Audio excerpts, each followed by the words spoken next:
Déjà il y a peut-être 2 ans maintenant, parce que, d'une part, parce qu'il n'y a jamais eu de rétrospective, on essaie toujours de trouver des sujets nouveaux qui n'ont jamais été traités dans les musées.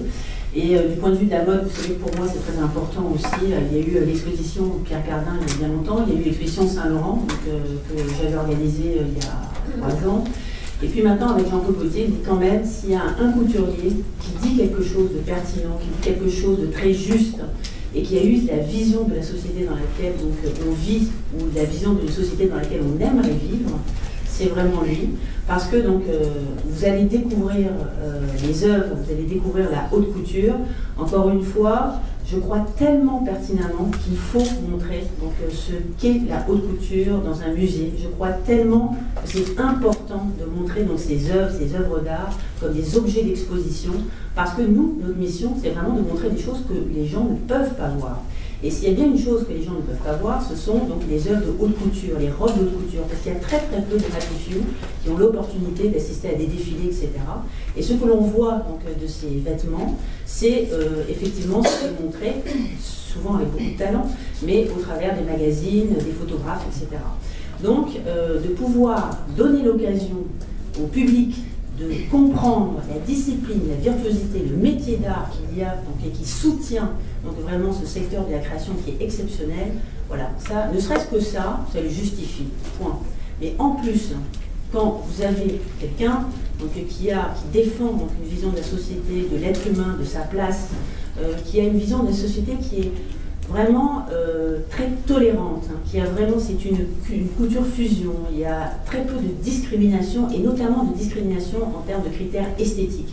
À l'heure actuelle, donc, on est bombardé donc, par donc, une vision très stéréotypée de la beauté, de ce que doit être la beauté des femmes, des hommes, etc.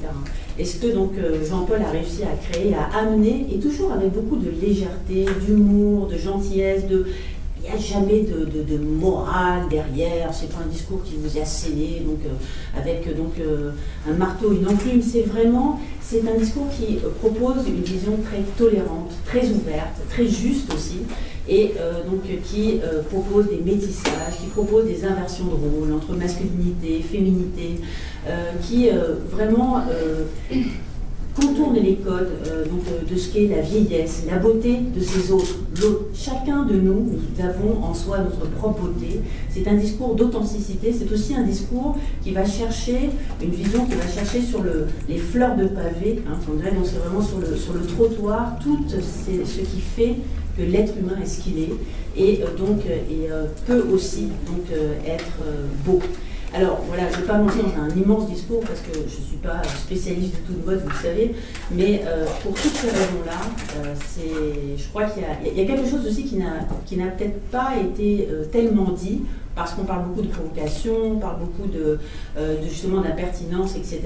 Il y a quelque chose de beaucoup plus profond. Hein, et ce message-là, donc ça fait 30 ans qu'il est là, et l'exposition va vous permettre de pouvoir réaliser ces thèmes, ces obsessions, donc, qui transparaissent et qui sont très justes, qui parlent vraiment de nous et qui proposent une vision très très belle.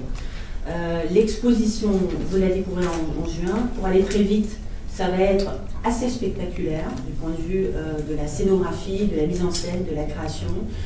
C'est très, je dirais, c'est un sacré défi. Franchement, à l'heure actuelle, voilà, c'est d'un point de vue technologique et c'est une présentation qui va être extrêmement créative, mais sincèrement on ne peut pas faire autrement. Donc je ne veux pas vous en dire beaucoup plus, si ce n'est que Denis Marlot sera un des collaborateurs de cette belle équipe et qu'il y aura beaucoup d'autres événements. Voilà, donc je vais très vite. Le catalogue peut-être, qu'est-ce que tu veux que je dise? La tournée, ah oui, c'est ça. Donc effectivement, on est très pas la Vegas, quand même. Donc, effectivement, donc, la première, c'est à Montréal, en juin, et effectivement, donc, là, on vous annonce donc, la tournée nord-américaine. Donc, le musée est toujours très content, parce que vous savez que nous, on conçoit beaucoup de projets qu'on aime ensuite donc, distribuer donc, dans d'autres pays. La tournée nord-américaine sera à Dallas, au Dallas Museum of Art, et ensuite donc, à San Francisco, au De Young, donc, avec qui nous avons déjà collaboré. Et plus loin, plus tard, il y aura donc aussi une tournée européenne, mais ça, on vous le dira plus tard. Alors voilà, d'ores et déjà, donc ça devrait être c'est très très très attendu. Et le catalogue du musée des Beaux-Arts, toujours pareil, hein, vous savez à quel point donc j'aime l'édition, et je considère que c'est important. Ça va être un objet fabuleux.